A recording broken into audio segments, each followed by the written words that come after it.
नमस्कार दोस्तों, मेरा नाम है विमल सिंह। बालाजी स्टडी अड्डा में आपका स्वागत है। सुपर टेट 2022 के लिए कंप्लीट कोर्स हम आपको करा रहे हैं। तो साइंस का पूरा कोर्स ऑलरेडी करा चुके हैं। कंप्लीट प्लेलिस्ट में मिल जाएगी, आपको डिस्क्रिप्शन में भी मिल जाएगी। एसएसटी का करा रहे हैं कोर्स हम आपको। तो 28 नंबर क्लास इससे पहले देखी थी, साइड में बटन पिछला वीडियो आपको मिल जाएगा। आज हम क्लास नंबर 29 के अंतर्गत सौर मंडल जो है वो देखेंगे और इसके अंतर्गत थ्योरी और प्रश्न दोनों चीजों को जो है हम देखेंगे। तो चलिए स्टार्ट करते हैं। ये आपका पूरा कोर्स है जिसमें हम सौरमंडल से पहले वाली ये सारी चीजें ऑलरेडी जो है वो करा चुके हैं। इसकी प्लेलिस्ट एसएसटी की अलग से आपको मिल जाएगी। तो स्टार्ट करते हैं। सबसे पहले समझते हैं सूर्य को, सन को। तो सूर्य जो है वो पृथ्वी से 15 करोड़ किलोमीटर जो है वो दूरी पर है। प्रकाश जिसका जो है वो पृथ्वी पर 8 मिनट 16.6 सेकंड कह लीजिए या फिर 20 सेकंड कह लीजिए, क्योंकि ये दोनों ही समय आपको अलग अलग जगह देखने को मिलते हैं। 8 मिनट 20 सेकंड भी ऑप्शन में देखने को मिलता है। तो जो भी ऑप्शन के अकॉर्डिंग आपको देखने को मिला है आप उस ऑप्शन के साथ जा सकते हैं। वैसे अधिकतर 20 सेकंड ही देखने को जो है वो मिलता है। सूर्य की आयु की बात करें तो लगभग 5 अरब वर्ष जो है वो आंकी गई है। व्यास की बात करें इसका तो आपका 13,91,016 किलोमीटर जो है इसका व्यास है। अब तो इस पूरे जो पेज है इस पर आपका एक यहाँ से क्वेश्चन आता है कि जो है वो कितना समय जो है वो लगता है, और दूसरा इसका जो व्यास है ये पूछ लिया जाता है। बाकी जो दूरी है वैसे अभी तक तो नहीं पूछी गई है, और आप चाहें तो याद रख सकते हैं। सूर्य जो है उसके रासायनिक संगठन में क्या क्या होता है, तो 71% हिस्सा अकेले जो है वो हाइड्रोजन जो है वो होता है। तो सबसे ज्यादा प्रतिशत है, तो इसलिए आपको ये पता होना चाहिए। आपसे डायरेक्ट ही पूछ लिया जाए कि कौन सा जो है वो तत्व सबसे ज्यादा सूर्य के रासायनिक संगठन में होता है, तो हाइड्रोजन होता है, पता होना चाहिए। उसके अलावा अगर बात करें तो हीलियम गैस भी होती है जो कि 26.5% जो है वो होती है, और 2.5% जो है लिथियम और यूरेनियम जैसे भारी तत्व जो है वो भी जो है इसमें मौजूद होते हैं। अब एक प्रश्न ये ऐसे भी पूछा जा सकता है कि सूर्य के रासायनिक संगठन में इनमें से कौन सा तत्व जो है वो नहीं होता है। ऑप्शन में यहाँ पर हाइड्रोजन, हीलियम, लिथियम और एक कोई नया दे दिया जाएगा, तो ऐसे भी क्वेश्चन जो है वो पूछे जा सकते हैं, इसलिए चारों के नाम पता होना चाहिए। फिर नाभिकीय संलयन जो है उसके द्वारा हाइड्रोजन का हीलियम में जो है वो रूपांतरण होता है, और ये प्रक्रिया ही सूर्य की ऊर्जा का स्रोत जो है वो होता है।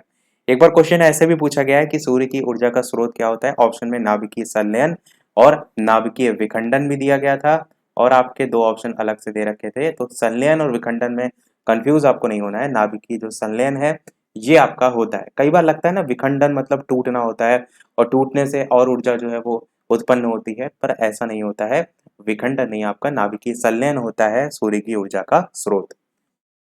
सूर्य की संरचना जो है उसमें बात करते हैं, तो सूर्य का जो केंद्रीय भाग है उसे हम कोर कहते हैं, जिसका जो तापमान है लगभग 1,50,50,00,000 डिग्री सेल्सियस देखने को मिलता है। ये तापमान पूछा नहीं जाता है। बाहरी सतह प्रकाश मंडल है जो दीप्तमान सतह के तौर पर जो है वो जाना जाता है, और इसका तापमान 6000 डिग्री सेल्सियस है। यहाँ से एक बार क्वेश्चन जो है वो बन चुका है, तो ये टेम्परेचर जो है वो पता आपको होना चाहिए।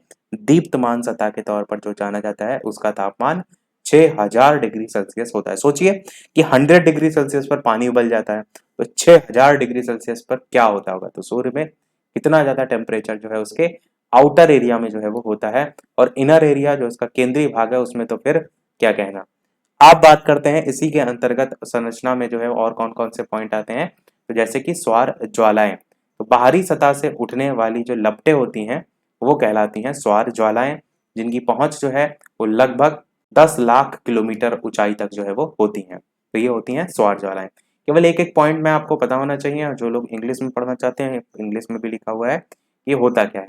वर्णमंडल की बात करते हैं, क्रोमोस्फेयर, ये प्रकाश मंडल के वे किनारे हैं जो कि वायुमंडल के प्रकाश का अवशोषण कर लेने की वजह से प्रकाशमान जो है वो नहीं होते। इनका जो रंग होता है वो आपका लाल होता है। तो ये हो जाएगा आपका वर्णमंडल के बारे में। सूर्य की संरचना के अंतर्गत किरीट क्या होता है, जिसको हम कोरोना कहते हैं। ये कोरोना वो वाला कोरोना नहीं है जो फैला था। ये किरीट जो है सूर्य की संरचना में जो है स्ट्रक्चर में जो है वो आता है।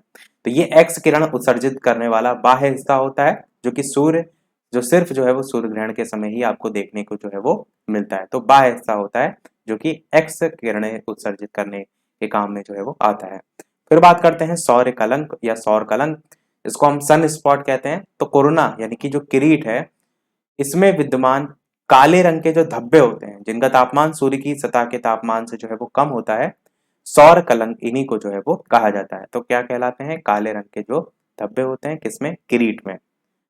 इनमें विशाल मात्रा में चुंबकीय क्षेत्र भी रहता है और इन कलंकों से उत्पन्न जो ज्वालाएं होती हैं उनके परिणाम स्वरूप ही पृथ्वी का जो चुंबकीय क्षेत्र है उसमें झंझावत भी जो है वो पैदा होते हैं और उपग्रह आदि जो है इसको भी जो है ये प्रभावित करने का काम जो है वो करते हैं। क्वेश्चन एक ये भी बन जाता है कि सौर कलंक जो है उनका एक चक्र लगभग कितने वर्ष का होता है, तो 11 वर्ष का जो है ये होता है। देखिए, कोई भी प्रश्न आपसे सुपर डेट में जो बनता है वो ऑप्शनल बनता है, तो आपके दिमाग में ये होना चाहिए कुछ भी आप पढ़ रहे हैं कि उससे कैसे कैसे प्रश्न बन सकते हैं। जरूरी नहीं है आपको हर चीज रटनी है, आपको चीजों को अपने लैंग्वेज में समझ लेना है और जो डाटा पूछा जा सकता है उसको याद कर लेना है। जैसे यहाँ पर जो है वो 11 वर्ष की बात की गई है। आगे बात करते हैं सौर पवन, जिसको हम सोलर विंड कहते हैं। तो सूर्य के कोरोना से निकलने वाली जो प्रोटॉन्स है, हाइड्रोजन अणुओं के नाभिक जो है उसकी धारा को कहते हैं सौर पवन। तो ये आपका हो जाएगा सोलर विंड। और ध्रुवीय ज्योति की बात करते हैं, ये सूर्य की संरचना में लास्ट पॉइंट है कि उत्तर ध्रुव जो होता है उस पर ओरारा बैरियालिस ऑस्ट्रालिस तथा जो दक्षिणी ध्रुव है उस पर ओरारा ठीक ऑस्ट्रालिस, इंग्लिश में आप सीधे याद रख सकते हैं ओरारा बोरियालिस और ओरारा ऑस्ट्रियालिस। तो ये जो है रोशनी की बरसात का आभास जो है वो करवाते हैं। आपको ऐसा लगेगा कि रोशनी की बरसात हो रही है, तो ये वायुमंडल और सौर पवनों के घर्षण से जो है वो उत्पन्न होते हैं। तो ऐसा क्यों लगता है? क्योंकि घर्षण के कारण जो है ये उत्पन्न होते हैं।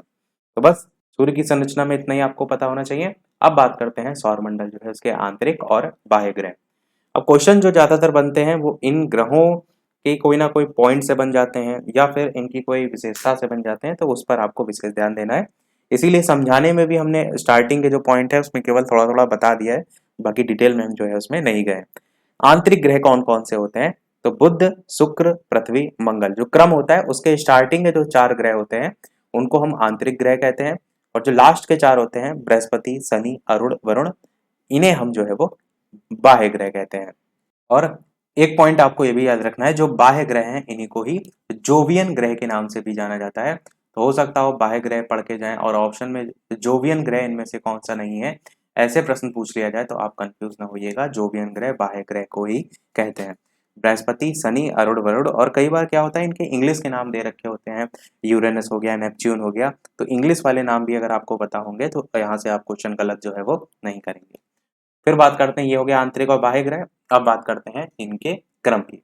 तो सूर्य से दूरी के क्रम में अगर ग्रह के नाम की बात करें तो सबसे पहले बुध आता है, फिर शुक्र आता है, फिर पृथ्वी आता है, फिर मंगल आता है, उसके बाद आपका बृहस्पति आता है, फिर शनि आता है, फिर अरुण आता है और फिर वरुण आता है। ये आपका क्रम है जो एकदम आपको रटा होना चाहिए। कई बार इनके क्रम को जो है वो सही क्रम से लगाने को पूछ लिया जाता है। कई बार ये पूछ लिया जाता है कि सूर्य में से दूरी के क्रम में बुध के बाद कौन सा ग्रह आता है, इस तरीके के क्वेश्चन बन जाते हैं। तो ये आपको सीरियल पता होना चाहिए। फिर दूसरा जो सीरियल है वो है आकार के अनुसार ग्रह का नाम क्या है। तो सबसे बड़ा आकार है आपका बृहस्पति ग्रह, उसके बाद आता है शनि ग्रह, उसके बाद अरुण, उसके बाद वरुण, उसके बाद पृथ्वी, उसके बाद शुक्र, उसके बाद मंगल और सबसे छोटा बुध।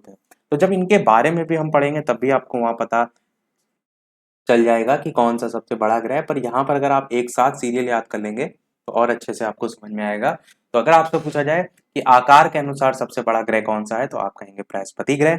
यदि आपसे पूछा जाए कि आकार के ही अनुसार सबसे छोटा ग्रह कौन सा है तो आप क्या कहेंगे? बुध ग्रह।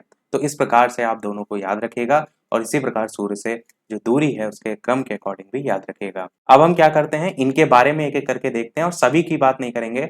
स्टार्टिंग के 3 जो है केवल इनको देखेंगे, उसके बाद हम प्रश्नों की प्रैक्टिस करेंगे। बाकी के आगे जो हैं जो ग्रह हैं वो अगली वाली क्लास में बात करेंगे, क्योंकि और भी चीजें हैं इस चैप्टर से जिसको हम अगली वाली क्लास में उन्हीं ग्रहों के साथ जो है वो क्लियर करेंगे। इसके अलावा वीडियो पसंद आए तो लाइक सभी लोग अवश्य करते रहिएगा। इसी प्रकार अच्छे अच्छे प्रश्न, अच्छे अच्छे पॉइंट प्रैक्टिस हम आगे भी जो है वो करते रहें। तो बुध ग्रह की सबसे पहले जो है वो बात करते हैं। तो बुध ग्रह ये सूर्य के सबसे निकट का ग्रह है और सौरमंडल जो है उसका सबसे छोटा ग्रह है।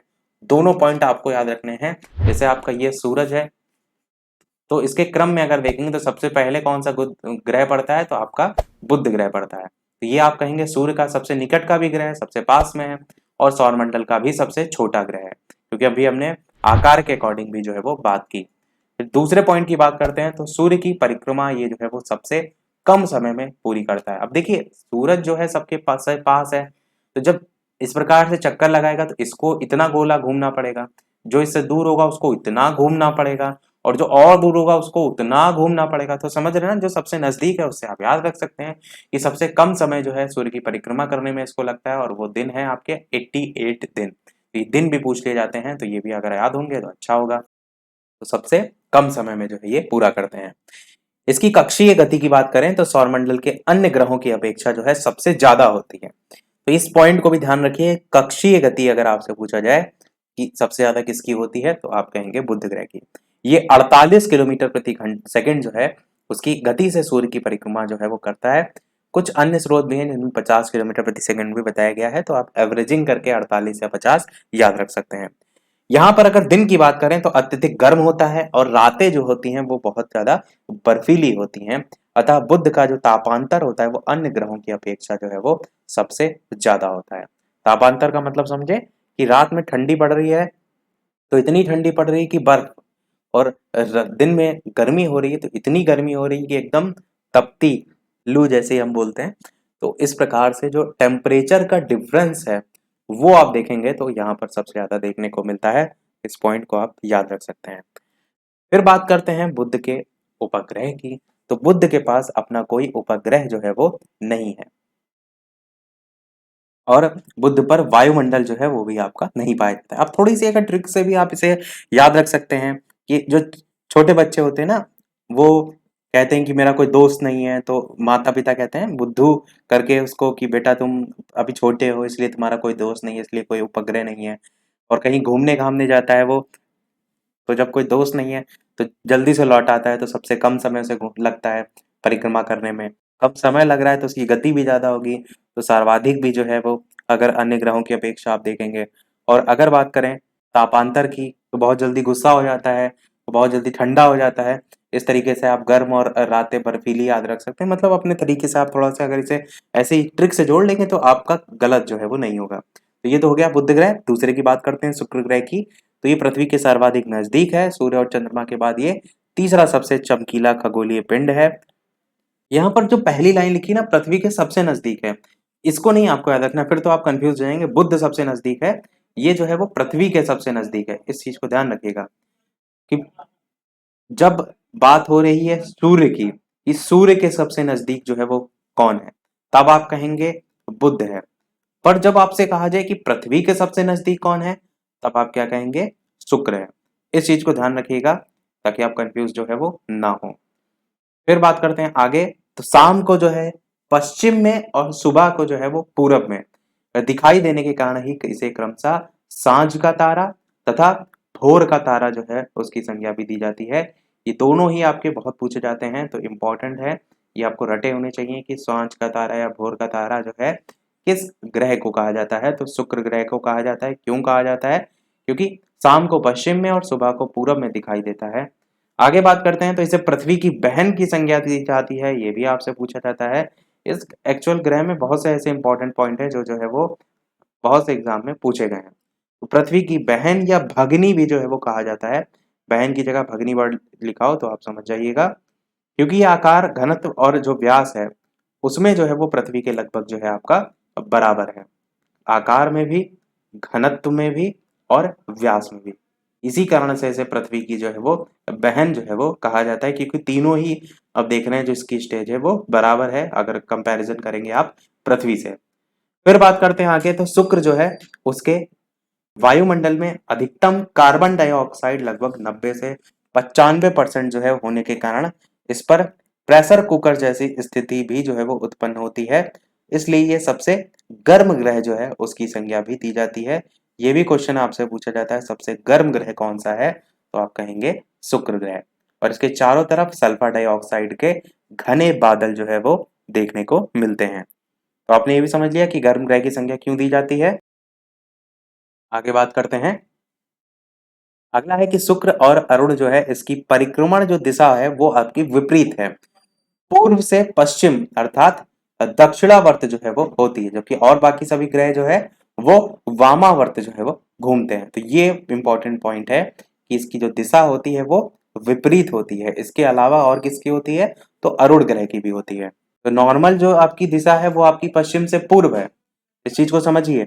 नॉर्मल जो दिशा है वो पश्चिम से पूर्व है, पर इसकी विपरीत है, इसलिए जो है वो पूर्व से पश्चिम है। तो शुक्र और आपका दो ग्रह हैं अरुण ग्रह। बुध के समान इसका भी कोई जो है उपग्रह जो है वो आपका नहीं है। इसका परिक्रमण काल बात करें तो 255 दिनों, और जो स्रोत है उसमें 255 दिन का, तथा घूर्णन काल जो है 243 दिन का जो है वो दिया होता है। तो इस प्रकार से आप याद रख सकते हैं। अर्थात हमारे सौर मंडल के अन्य ग्रहों की अपेक्षा सर्वाधिक लंबे दिन रात जो है यहाँ पर होते हैं। तो इतना कुछ आपको शुक्र ग्रह में जो है वो याद रखना है। यहाँ पर भी आप चाहें तो अपने अकॉर्डिंग जो है ट्रिक बना सकते हैं कि कोई उपग्रह नहीं है और पृथ्वी की भगनी कहते हैं, इसकी दिशा जो है वो विपरीत दिशा में है। इस प्रकार से जो इम्पोर्टेंट पॉइंट है। अब बात करते हैं पृथ्वी की, और ये हमारा लास्ट होगा, बाकी ग्रह जो है वो अगली क्लास में हम देखेंगे। तो पृथ्वी की बात करते हैं। पृथ्वी सौरमंडल का एकमात्र ऐसा ग्रह है जिस पर जीवन है, जिसमें हम लोग रहते हैं। आकार की दृष्टि से देखेंगे तो पांचवा बड़ा ग्रह है, पार्थिव ग्रहों में सबसे बड़ा ग्रह है, और सूर्य से दूरी के क्रम में तीसरे नंबर पे जो है वो आता है। जिस क्रम से हम पढ़ रहे हैं उसी क्रम से जो है ये आते हैं। पृथ्वी अगर बात करें तो अपने अक्ष पर, मैंने बताया था पिछले वाली क्लास में, 23.5 डिग्री जो है वो झुकी हुई है, और ध्रुव जो है उसके पास थोड़ी चपटी होने के कारण इसके आकार को भू आब जो है उसकी संज्ञा भी दी जाती है। इसके अलावा पृथ्वी पर जल की अधिकता बहुत ज्यादा है, इसके कारण अंतरिक्ष से अगर आप देखेंगे तो ये नीला जो है वो रंग का दिखाई देता है आपका प्लेनेट, इसीलिए इसको नीला ग्रह जो है उसकी संज्ञा भी दी जाती है। घूर्णन काल की बात करें पृथ्वी का तो आपका 23 घंटे 56 मिनट और 4 सेकंड है।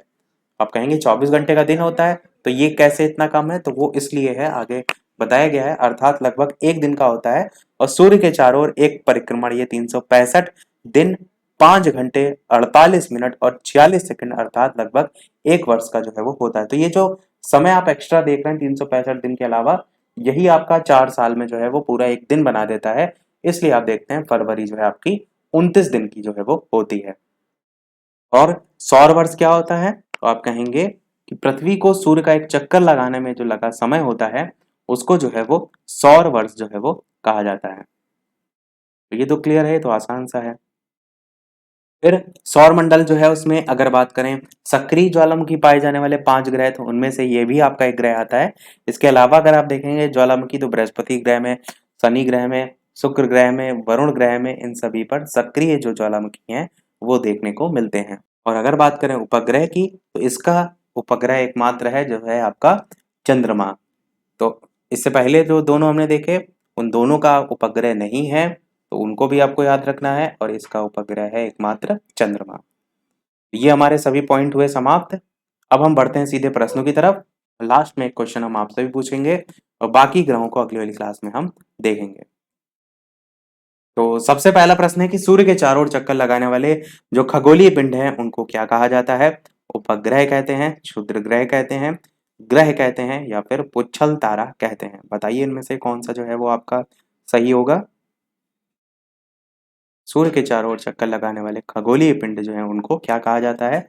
आंसर की बात करते हैं तो इन्हें जो है वो ग्रह कहा जाता है, क्योंकि सूर्य के चारों ओर चक्कर लगाते हैं ना, मैंने बताया था कि ये आपका सूरज है, उसके क्रम से ही आपके सारे ग्रह होते हैं। अगला प्रश्न देखते हैं आपका दूसरा। दूसरा प्रश्न है सौरमंडल का कौन सा ग्रह है जिसको नीला ग्रह कहा जाता है?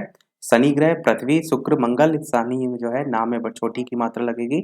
बताइए इनमें से कौन सा जो है वो सही होगा। तो मैंने बताया था जल की अधिकता के कारण जो है वो कहा जाता है, और वो ग्रह आपका है पृथ्वी। वही वाला आपका ऑप्शन यहाँ पर सही होगा। तीसरा प्रश्न है आकाश से पृथ्वी का रंग नीला हरा दिखाई देने का कारण क्या होता है? हरा ना कहिए, केवल नीला जो है कहिए। तो ओजोन की परत का होना, या वातावरण का होना, या पृथ्वी की सतह पर जल तथा भूभाग जो है उसका होना। एक्चुअल में जो भूभाग है उसके लिए हरा वर्ड दे रखा है, चलिए इस वाले ऑप्शन को भी रहने देते हैं, और आपका उपरोक्त सभी। तो आंसर आपका सी हो जाएगा, क्योंकि अभी हमने पिछले वाला जो क्वेश्चन आया था उसमें बताया कि जल जो है वो उसका कारण होता है नीला रंग, और भूभाग जो है उसके कारण हरा रंग। चौथा प्रश्न आपका है सौरमंडल का कौन सा ग्रह है जिसको लाल ग्रह की संज्ञा भी दी जाती है? ये हमने हालांकि पढ़ा नहीं है, पर पहले हम एडवांस में पूछ रहे हैं, पहले वाली चीजें हम ऑलरेडी पढ़ा चुके हैं। तो शुक्र, शनि, मंगल, वरुण, बताइए इनमें से कौन सा जो है वो आपका सही होगा। आंसर की बात करते हैं इन चारों में से, तो आपका मंगल ग्रह जो है वो आपका सही हो जाएगा, जिसको लाल ग्रह की संज्ञा भी जो है वो दी जाती है। आयरन ऑक्साइड की अधिकता जो है यहाँ पर अधिकतर देखने को मिलती है, इसीलिए जो है वो कहा जाता है। पांचवा प्रश्न आपका है, कौन सी किसकी उपस्थिति के कारण मंगल ग्रह को लाल ग्रह कहा जाता है? तो देखिए वही पूछ भी लिया गया है, आयरन ऑक्साइड, फेरिक ऑक्साइड, दोनों या फिर इनमें से कोई नहीं। अब यहाँ पर एक ऑप्शन एक्स्ट्रा और दे रखा है, अब बताइए क्या उसकी भी उपस्थिति होती है? आयरन ऑक्साइड तो होता ही है, तो मैंने आपको बता दिया। आंसर की बात करते हैं तो बिल्कुल आपका आयरन ऑक्साइड के अलावा फेरिक ऑक्साइड भी होता है, तो ए और बी दोनों ही आपका ऑप्शन सही होगा। कहीं कहीं केवल आयरन ऑक्साइड ही लिखा रहता है, पर फेरिक ऑक्साइड भी आपका जो है वो होता है। छठा प्रश्न है, सौरमंडल सबसे बड़ा ग्रह किस ग्रह को जो है वो कहा जाता है? यूरेनस, शुक्र, बृहस्पति, शनि। तो बताइए, आकृति के आधार पर पूछा गया है। जब सबसे बड़ा ग्रह आपसे इस तरीके से कह दिया जाए तो समझ लीजिए उसकी आकृति के आधार पर पूछा गया है। तो मैंने आपको क्रम बताया था। तो इन चारों में से आंसर की बात करते हैं तो बृहस्पति आपका ऑप्शन यहाँ पर सही हो जाएगा। सातों प्रश्न है, इनमें से पृथ्वी जितना बड़ा ग्रह जो है वो कौन सा है? बुध, शुक्र, मंगल, यम। बताइए इनमें से कौन सा जो है वो सही होगा? पृथ्वी जितना बड़ा ग्रह जो है वो कौन सा है?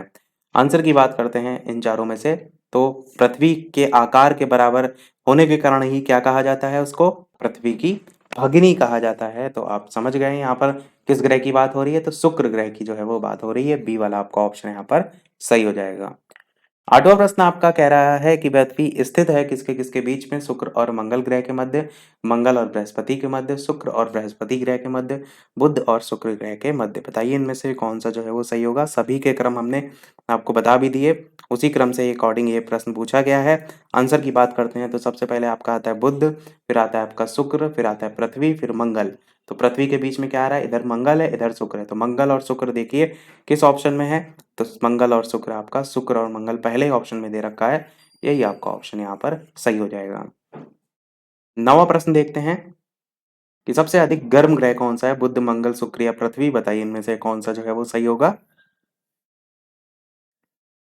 आंसर की बात करते हैं इन चारों में से, तो आपका शुक्र ग्रह जो है वो सही होगा। सबसे अधिक गर्म ग्रह जो है ये आपका शुक्र ग्रह है, ये भी हमने आपको बताया था। अगला और इस वीडियो का लास्ट प्रश्न देखते हैं, इसके बाद एक प्रश्न हम आपसे भी पूछेंगे। इसके अलावा चैनल पर नए हो तो सब्सक्राइब करके अवश्य जुड़ जाइएगा। इससे पहले की क्लासेस ना देखी हो तो प्लेलिस्ट में आप साइंस, सोशल साइंस दोनों चीजें जो है वो देख सकते हैं। इसके अलावा वीडियो पसंद आए तो लाइक, शेयर और सब्सक्राइब जरूर जो है वो करते रहिएगा। तो 10वां प्रश्न है, सौरमंडल का कौन सा ग्रह है जो सबसे तेज गति से सूर्य का चक्कर लगाता है? बुध, बृहस्पति, शनि या पृथ्वी। बताइए इनमें से कौन सा जो है आपका सही होगा? आंसर की बात करते हैं इन चारों में से, तो सबसे तेज गति से जो चक्कर लगाता है वो आपका है बुध ग्रह। तो हमने आपको बताया भी था, तो यही आपका ऑप्शन सही हो जाएगा, जिसमें कक्षीय गति करके जो है आपका क्वेश्चन जो है वो हमने आपको क्लियर किया था। तो सभी प्रश्न हुए हमारे समाप्त। अब एक प्रश्न आपके लिए भी, जैसा कि सभी वीडियो में हम आपसे एक न एक प्रश्न पूछते हैं, तो इस वीडियो का आपके लिए प्रश्न जो आज हमने पढ़ा उसी से ही है कि बुध ग्रह सूर्य का चक्कर कितने दिनों में लगाता है? ए ऑप्शन 50 दिन, बी ऑप्शन 40 दिन, सी ऑप्शन 120 दिन और डी ऑप्शन 88 दिन। इन चारों में से कौन सा सही होगा? अपना आंसर वीडियो के मेन कमेंट में टाइप करके बताइएगा। लाइव टाइमिंग दो है, दोपहर के 3 बजे और शाम के 8 बजे। तो लाइव आकर भी वीडियो आप देख सकते हैं, प्रश्नों की प्रैक्टिस कर सकते हैं। तो आज वीडियो में इतना ही रखते हैं, मिलते हैं अगले वीडियो में कुछ नए प्रश्नों के साथ, नए टॉपिक के साथ। तब तक के लिए नमस्कार, जय हिंद।